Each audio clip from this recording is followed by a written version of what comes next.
요즘 새벽 시간에 예레미야서를 강해하고 있습니다. 지금 거의 14장까지 지금 가고 있는데 오늘은 7장 말씀을 함께 나누려고 합니다.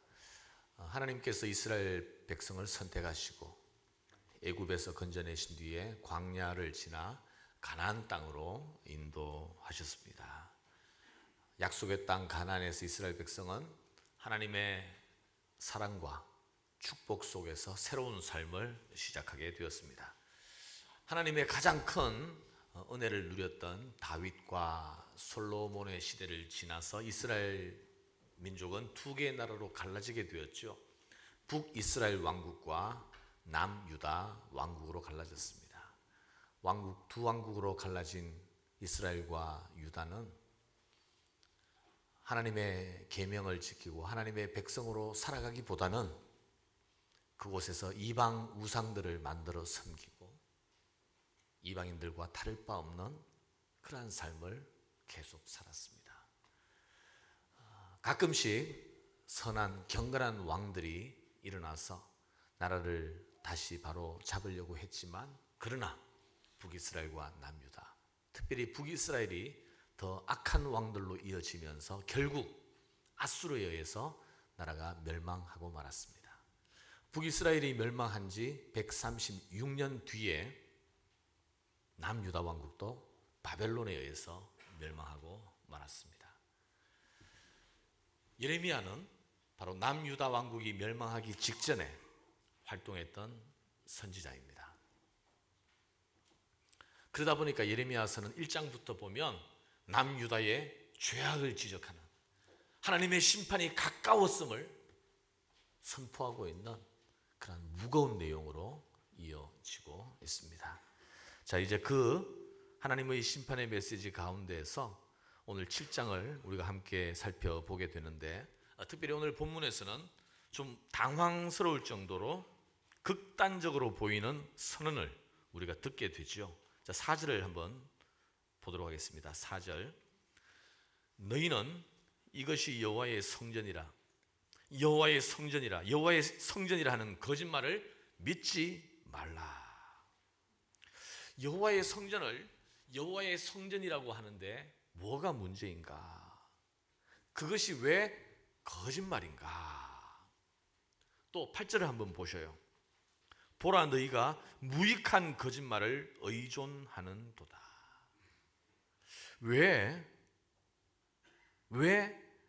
이것을 거짓말이라고 하는가?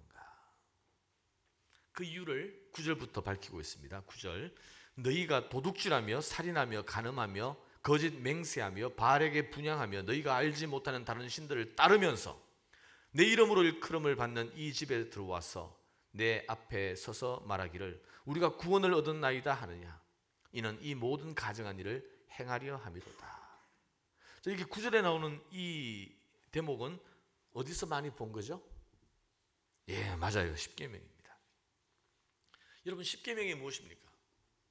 이스라엘 백성이 출애굽한 뒤에 가나안 땅에 들어가기 이전에 시내산에서 하나님과 이스라엘 백성의 계약, 언약, 모세를 통해서 주어진 말씀이 바로 이 십계명입니다. 십계명은 이제 하나님의 백성 된 이스라엘이 하나님의 백성으로 살아가야 할 가장 기본 중의 기본이었습니다. 그들은 십계명의 순종함으로 말미암아 하나님의 마음, 또 하나님이 그의 백성을 어떻게 다루기를 원하시는지를 알게 되고, 그들이 십계명을 지킴으로 말미암아 이스라엘 백성은 하나님의 백성으로서 이방인들과 구별된 그러한 삶을 살게 된다는 거예요. 그래서 십계명을 주셨는데 지금 유다 백성은 어떤 상황입니까? 십계명을 정면으로 거슬려서 도둑질하고 살인하고 간음하고 거짓 맹세하고 하나님 아닌 바알을 섬기고 또 수많은 우상들을 만들어 섬기고 있는, 그러면서도 그들은 하나님의 백성이라고 얘기하는 거예요. 그러면서도 버젓이 성전에 나와 하나님의 이름을 부르고 제사하는 것입니다. 이것이 하나님 앞에서는 가증스러운 일이었다. 그래서 너희의 그 모든 예배와 제사와 고백이 다 거짓이라는 것입니다. 자, 11절을 한번 보셔요. 내 이름으로 일컬음을 받는 이 집이 너희 눈에는 도둑의 소굴로 보이느냐? 너희가 지금 겉으로는 예배하러 이곳에 나와 있지만 다 도둑놈들이라는 것입니다. 보라, 나 곧 내가 그것을 보았노라. 여호와의 말씀이니라. 이것은 여호와 하나님의 거룩한 성전인데 왜 너희는 도둑의 소굴로 만들었느냐? 하나님의 백성이면 하나님의 백성다워야 되는데 이방인들과 똑같이 행하면서 하나님의 말씀인 십계명을 정면으로 거슬리면서 그것에 대해서 전혀 고민하지 아니하고 두려워하지 아니하고 뻔뻔하게 이곳에 나와 예배하는 너희들, 도둑의 소굴이라는 것입니다.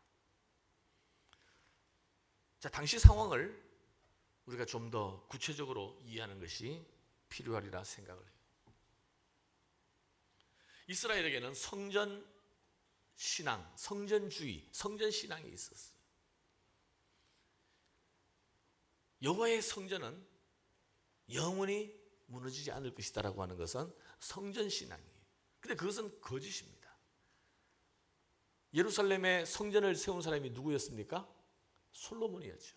솔로몬이 예루살렘 성전을 짓고 봉헌하는 기도를 한번 보셔요. 제가 작년인가 한번 설교를 했었습니다. 솔로몬의 성전 기도에 대해서. 근데 거기 보면 이 성전에 대한 하나님께서 이곳을 얼마나 귀히 여기시고 이곳에 바로 여호와의 이름, 여호와의 이름은 온 천하 만물 그 어디에도 둘 수 없지만 그러나 이 성전에 하나님의 이름을 두었습니다. 그래서 이곳을 축복해 주시옵소서. 이곳에 나와 예배하고 기도하는 모든 사람을 하나님 그 기도를 들으시고 주의 백성 가운데 하나님 임재하여 주시옵소서. 이런 기도가 나와요. 그러면서도 놀랍게도 또 선교를 향한 기도가 있어요. 우리 이스라엘 사람뿐만이 아니라 이방인들도 이곳에 나와 기도하면 그들의 기도도 들어주시고 이 성전의 복이 열방까지 미치도록 해달라는 기도가 나와요. 그러면서도 놀라운 기도가 마지막에 곁들여지는데 뭐냐 하면 혹시 하나님의 백성이 하나님의 말씀을 듣지 아니하고 하나님이 진노하심으로 그 백성을 치실 때에 긍휼히 여겨달라고 다시 이곳에 모이게 해달라고 이런 결국 성전이 무너질 수 있다는 암시를 하고 있어요. 아마 성령의 인도하심에 따라 솔로몬이 그렇게 기도했던 것 같아요. 그러니까 신명기에서도 그렇고 솔로몬이 성전을 건축할 때도 그렇고 이 성전은 영원하다는 약속은 한 번도 없었습니다. 하나님의 약속은 영원하죠. 그러나 그 약속에는 조건이 있었어요. 너희가 내 말을 듣고 나를 청종하면 영원히 내가 너희의 하나님이 되리라. 그러나 너희가 그렇게 하지 않으면 이 성전도 무너질 수 있다는 것이 바로 성경의 가르침이에요. 남유다 왕국은요, 요시야 왕이 죽은 이후에 그야말로 격병기에 이르렀습니다.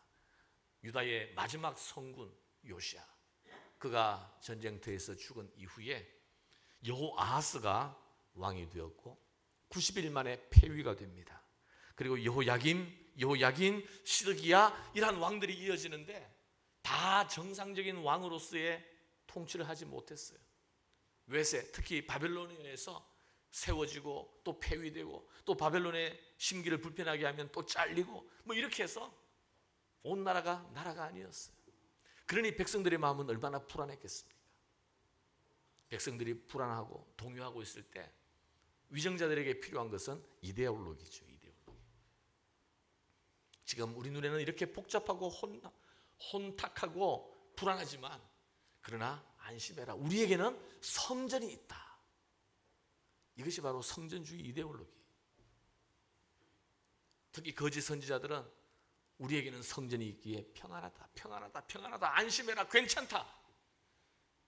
하나님의 선지자들이 아무리 하나님의 심판이 임박했음을 경고하고 외쳐도 거짓 선지자들이 안심하라고 외치고 있었습니다. 그래서 백성들이 삶을 돌이키지는 않고 하나님의 회개의 촉구 앞에 무릎 꿇고 통회하지는 않고 그냥 성전에 나오는 것으로 안심하고 괜찮다고 마음을 놓고 있는 그러한 상황이 바로 이 예레미야 시대의 유다 왕국의 모습이었어요. 또 그도 그럴 것이 단지 이것이 거짓 선지자들의 가르침이기 뿐만이 아니라 그들에게는 그런 역사적인 경험이 있었습니다. 아무리 강력한 외세가 침입한다 할지라도 예루살렘 성전에서 하나님께서 그들을 지켜주셨던 많은 경험, 대표적으로 히스기야 시대에 아수르 왕이 사네립이 랍사게라는 사람을 보내어서 많은 아수르 군대를 보내어서 예루살렘을 포위했습니다. 그때 히스기야가 하나님 앞에 나아가 담판하죠. 하나님, 주의 백성을 불쌍히 여겨주시옵소서. 이 백성을 여기서 버리시면 안 됩니다. 그랬더니만 그날 밤에 아수르 군대 18만 5천 명이 절멸을 해버렸어요. 얼마나 놀라운 일입니까? 하나님이 지켜주시니까 아수르 군대도, 북이스라엘은 성전이 없었기 때문에 멸망했지만 남유다에는 성전이 있기 때문에 멸망하지 않는구나. 이것이 바로 그들의 믿음이었어요. 그런데 이제 예레미야 선지자를 통해서 하나님께서 그들의 성전을 향한 믿음, 예루살렘에는 성전이 있기 때문에 안전하다는 그 믿음이 거짓이라고, 가짜라고 지금 선포하고 있는 것입니다. 지금 백성들이 지금 오랫동안 외세에 의해서 불안해하고 두려워하고 마음이 흔들리고 있는 때에 예레미야가 이렇게 외치고 있으니까 왕을 비롯해서 위정자들은 얼마나 마음이 불편했겠습니까? 또 백성들은 얼마나 동요될 수 있겠습니까? 그런데 하나님께서 여호와의 성전이라고 하는 이 말이 거짓말이라고 하는 이유가 무엇인지 한번 보셔요. 3절 한번 보십시오. 3절.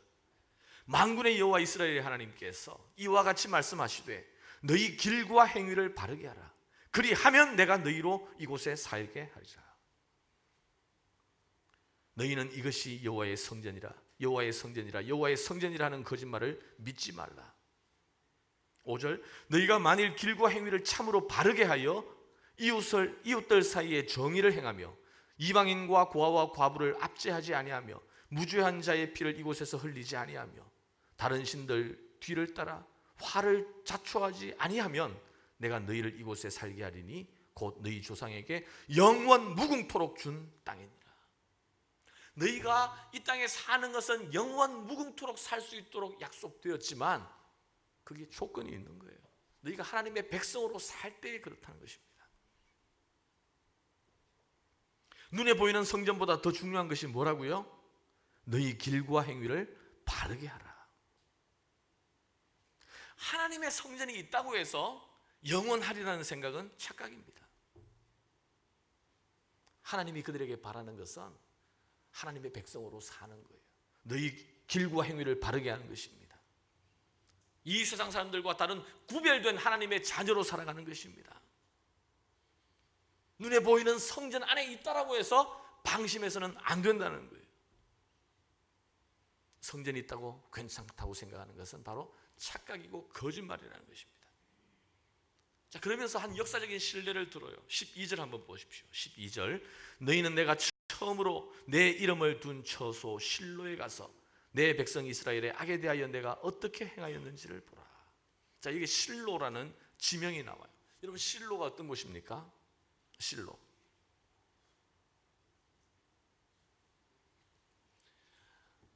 성전은 예루살렘에 있었어요. 성전이 성전되게 하는 것은 바로 그곳에 하나님의 언약궤가 있기 때문입니다.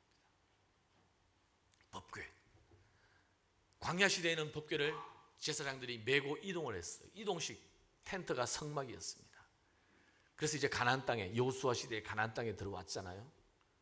근데 그 가나안 땅에서 성막이 어디에 있었느냐? 바로 실로에 있었어요. 여호수아 시대부터 실로에 있었습니다. 언제까지 실로에 있었을까? 바로 엘리 제사장, 사무엘상에 나오는 엘리 제사장. 엘리 제사장의 두 아들의 이름이 홈니와 비느하스. 홈니와 비느하스는 제사장의 아들이었지만 망나니들이었습니다. 그들은 하나님을 두려워하지 않았습니다. 하나님을 믿지 않았습니다. 태어날 때부터 제사장의 아들이었으니까. 그래서 실로에 있는 성막, 그래서 이스라엘 백성이 드리는 모든 제물들을 마음대로 꺼내어서 자기들의 배를 불려 먹었습니다. 이스라엘 백성이 제사하기 위하여 가지고 온 그 양과 소와 그 모든 것들을 자기들의 입을 즐겁게 하는 바베큐 거리로 만들어 버렸어요. 그뿐만이 아니라 성막에 나오는 여인들을 범하는 망나니 같은 자식들이 바로 홈리와 비나스였어요. 그때 블레셋과의 전쟁이 있었습니다. 무서운 힘을 가진 블레셋이 쳐들어왔을 때에 홈리와 비나스는 하나님의 법궤를 메고 가면 우리가 승리할 것이다라고 해서 홈리와 비나스가 법궤를 메고 그 전쟁터에 나가는 거예요. 여러분, 믿음이 좋은가요? 좋지 않은 건가요? 아무리 블레셋 군대가 강한다 할지라도 하나님의 법궤가 있으면 우리는 승리할 것이라고 믿고 홈리와 비나스가 법궤를 메고 나갔어요. 그곳에서 멋지게 죽습니다. 그리고 법궤를 블레셋 군대에게 빼앗겨 버립니다. 그리고 그 후 실로는 황폐하게 멸망하고 말아요. 그리고 법궤는 언제 어떤 상황에서도 매직 파워를 발휘할 수 있는 그러한 신비로운 그러한 물체가 아니에요. 법궤는 하나님이 이스라엘 백성과 함께 하신다는 증거가 되고 상징이에요.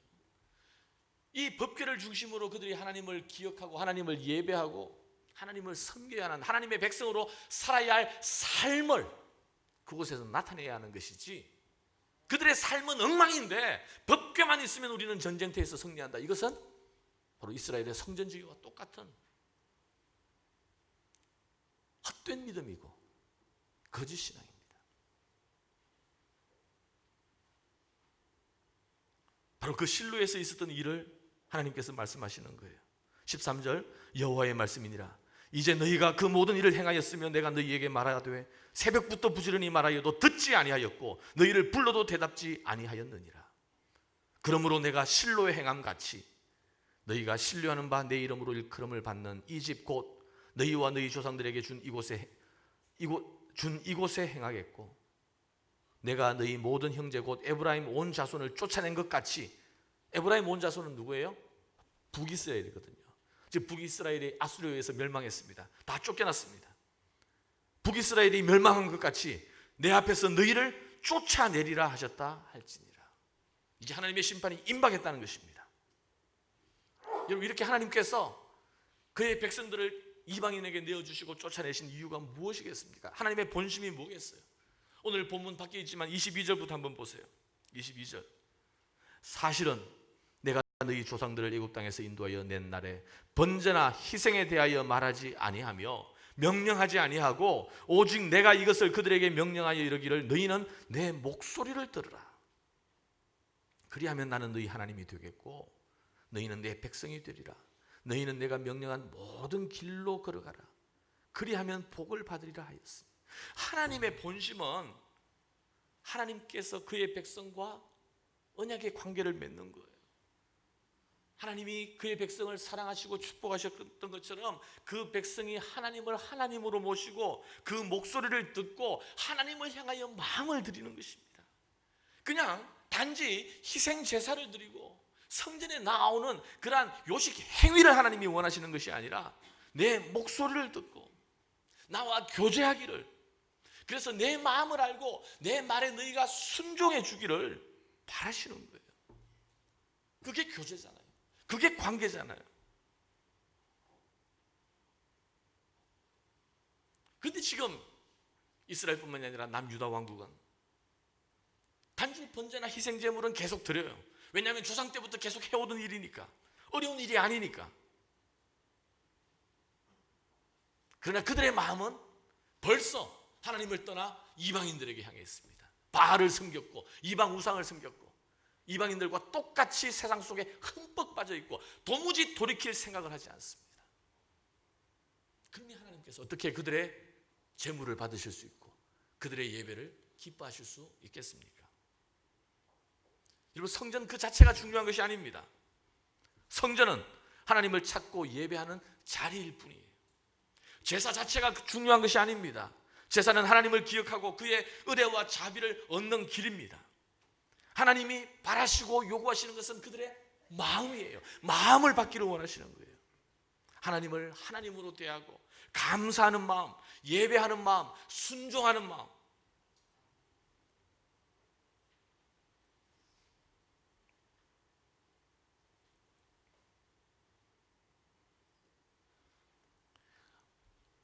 요즘 수요 예배 때마다 하이델베르크 요리 문답을 하고 있는데 지금 감사하는 삶, 제3부 감사하는 마음, 감사하는 삶에 대해서 하고 있어요. 한번 제 87문을 한번 확인해 주시기 바랍니다. 87문 한번 보여주세요. 하나님께 감사하지 않고 회개하지도 않고 그 길에서 돌이켜 하나님께로 돌아오지 않는 사람도 구원받을 수 있습니까? 같이 한번 읽어주십시오.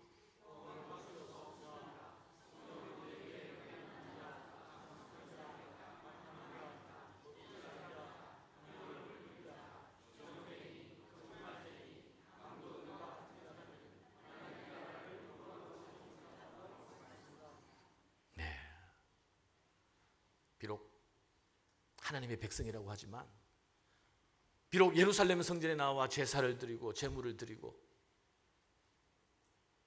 종교적 생활을 하고 있다 할지라도 정말 그 안에 감사가 없고 회개가 없고 그 마음을 하나님으로 향해 있지 않는다면 그 사람은 구원받을 수 없다는 거예요. 믿음이 있어도 구원을 받지 못한다는 것이 아니라 그 믿음은 결국 가짜, 거짓이라는 것입니다. 자기도 속이는 믿음이라는 거예요. 여러분, 오늘 이 말씀을 어디서 누구에게 하는지를 한번 보셔요. 2절입니다. 2절. 너는 여호와의 집 문에 서서 이 말을 선포하며 이르기를, 여호와께 예배하러 이 문으로 들어가는 유다 사람들아, 여호와의 말씀을 들으라. 어디서 전하는 말씀입니까? 여호와의 집 문에 서서, 다시 말해서 성전 앞에서 전하는 말씀이에요. 누구에게 하시는 말씀이에요? 하나님께 예배하러 성전에 나오는 사람들입니다. 하나님과 상관없는 이방인들에게 하시는 말씀이 아니라 하나님과 상관이 있는 자칭 하나님의 백성이라고 하는 사람들, 예배를 잊지 않고 성전에 나오는 이 사람들을 향해서 주시는 하나님의 말씀이에요. 교회 안에 있는 사람들을 향해서 하시는 말씀이에요. 여러분, 오늘날 우리 교회 안에도 헛된 믿음이 있습니다. 거짓 신앙이 있습니다. 교회 안에 착각하는 사람들이 있습니다.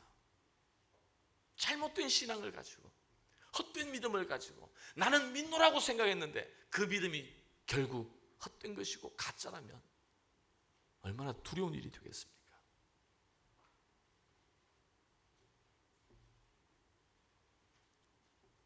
바리새인들은요, 누구보다도 열심히 하나님을 믿었던 사람입니다. 하나님을 잘 믿는 그 열심으로는 누구에게도 뒤지고 싶지 않았던 사람들이에요. 그리고 하나님께서 자기들을 가장 귀히 여겨주시고 사랑해 주신다라고 생각을 했었습니다. 근데 맞아요? 아니에요.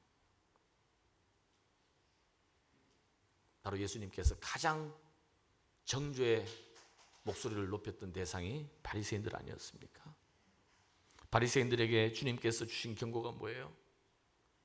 너희는 자기도 천국에 들어가지 못하면서 다른 사람까지 천국에 들어가지 못하게 하는구나. 독사의 자식들아, 아니 마귀의 자식들아, 이렇게 말씀하셨어요. 너희들은 회칠한 무덤 같도다. 그들은 자기들의 믿음이 대단하다고 생각을 했는데 헛된 믿음, 거짓 신앙이.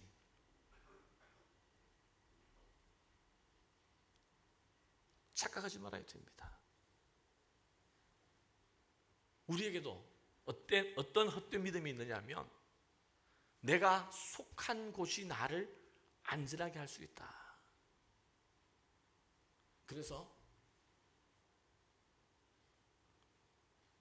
우리 집안이 대대로 기독교 집안인데 우리 할아버지가 목사님이고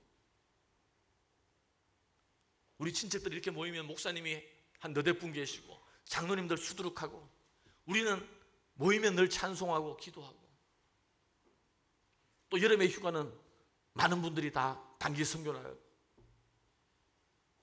여러분, 내가 그런 환경, 그런 사람들 속에 있다라고 해서 내 믿음이 안전한 거 아니에요. 우리 어머니가 늘 저를 위해서 기도해 주고 있어요. 어머니가 기도해 주는 것도 중요하지만 더 중요한 것은 자기가 기도하는 거예요. 믿음의 집안에 속해 있는 것이 나를 안전하게 하는 것이 아니라 예수 그리스도에게 속해 있을 때 내가 안전한 줄 믿습니다.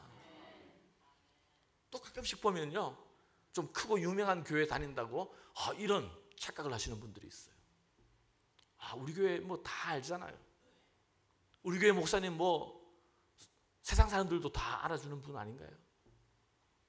근데 교회가 크고 유명하다고 해서 자기 신앙이 좋다는 건 아무런 관계가 없어요. 오히려 더 신앙생활 잘 하기가 어려울 수도 있어요.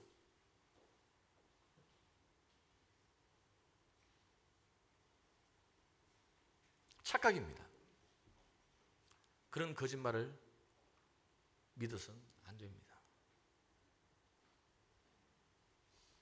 매주일 예배드리고 크리스찬들과 어울리고 신앙적인 삶을 산다고 해서 내가 지금 하나님 앞에서 바로 서 있다라고 생각해서는 안 돼요. 착각이에요. 그건 거짓말이에요.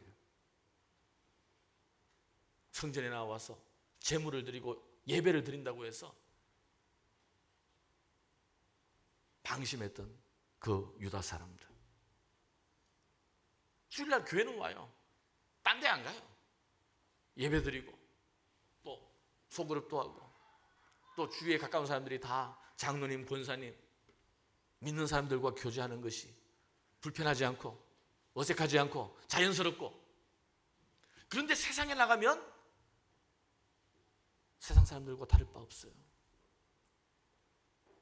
부담 없이 하나님의 말씀은 분명히 무엇을 요구하는데 그 말씀에 대한 부담과 고민과 두려움과 갈등 없이 그냥 세상 사람들과 똑같이 부정한 방식으로 돈을 버는 것이 불편하지 않고 종업원들을 학대하고 착취하는 것이 비즈니스가 다 원래 그런 것이라고 생각을 하고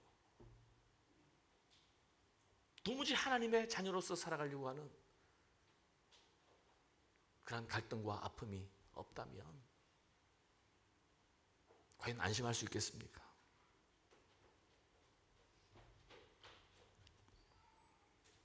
오늘 본문에 나오는 유다 백성들의 이 헛된 믿음, 사실 가만히 보면 요즘 구원파 신앙하고 똑같은 거예요. 예수 그리스도의 십자가의 복음을 깨닫기만 하면 그때 그 깨달음의 순간이 구원받은 순간이고, 그 구원의 순간이 지나면 무엇을 하더라도 괜찮다라고 생각할 때에 바로 이것이 지금 유다 백성들의 모습 아닌가요? 괜찮습니까? 정말 괜찮습니까? 입으로는 하나님을 시인하고 생각으로는 믿고 있는데, 그러나 그 마음은 하나님을 향하여 드려지지 않고 그 삶은 세상과 다를 바 없다면 그 믿음은 헛된 것이라고, 가짜라고, 거짓이라고 오늘 성경은 우리에게 고발하고 있습니다. 그러면서도 평안을 누리고 있어요. 걱정하지 않고 있어요. 믿음으로 구원받았으니까 나는 괜찮아. 물론 우리의 어떤 행위, 어떤 선행도 하나님께 구원받을 만한 아무런 근거가 될 수 없지만, 그래서 예수 그리스도의 십자가의 보혈만이 우리를 구원하는 능력이 있지만, 그러나 그 보혈의 은혜로 말미암아 하나님의 백성 되었다면 이제 하나님에게 우리의 마음을 드리고 감사하고 회개하고 하나님을 예배하는 삶을 살아야 하는 것이 바로 성경의 가르침이에요. 자, 여러분, 결론을 말씀드리겠습니다. 여러분은 괜찮습니까? 거짓 선지자들이 유다 백성들에게 괜찮다, 안심하자, 우리에게는 성전이 있다, 아무리 지금 바벨론이 이렇게 흉포한 기세로 우리를 흔들고 있다 할지라도 우리는 안심해도 된다, 그러면서 조금 더 변할 줄을 모르는 거예요. 하나님의 회개의 목소리 앞에 두려워하지 않는 거예요. 정말 괜찮습니까? 바쁜 중에도 그래도 규칙적으로 내가 종교 생활을 하고 있으니까 괜찮을 거야, 정말 그렇겠습니까? 우리 어머니가 늘 나를 위해서 기도하시니까 괜찮은 거야, 정말 그럴까요? 난 교회에 장로이고 안수집사이고 권사이고 다른 사람들이 나를 좋은 크리스찬으로 인정해 주니까 나는 괜찮은 거야. 나는 목사님과 친하니까 괜찮은 거야. 정말요? 정말 괜찮겠습니까? 하나님은 우리에게 너희의 마음이 어디 있는 줄 아느냐? 그 마음을 나에게 달라. 우리가 마음을 하나님 앞에 드리지 않는다면 결국 실로가 황폐하게 되고 예루살렘 성전이 멸망하고 또 헤롯 시대에 헤롯의 성전도 멸망하였듯이 이 세상 그 어떤 곳에도 안전한 것은 없습니다. 오직 예수 그리스도 안에만 참으로 안전함이 있는 줄 믿습니다. 우리의 믿음이 헛된 믿음이 아니고 거짓 신앙이 아니고 예수 그리스도 안에 참된 믿음으로 다시 한번 굳게 서기를 주님의 이름으로 축원합니다. 기도하겠습니다. 우리 이 시간 잠시 한번 오늘 말씀을 우리 기억하면서 한번 기도하십시오. 하나님, 정말 저는 괜찮습니까? 제 영혼은 안전합니까? 하나님, 혹시 하나님은 이스라엘 백성을 향하여 그렇게 진노하셨던 것처럼 우리를 가증스럽게 보시지는 않습니까? 우리의 믿음이 헛되고 가짜라고 말씀하는 것은 아닙니까? 하나님, 다시 한번 참된 믿음 위에 우리를 세워 주시옵소서. 우리 잠시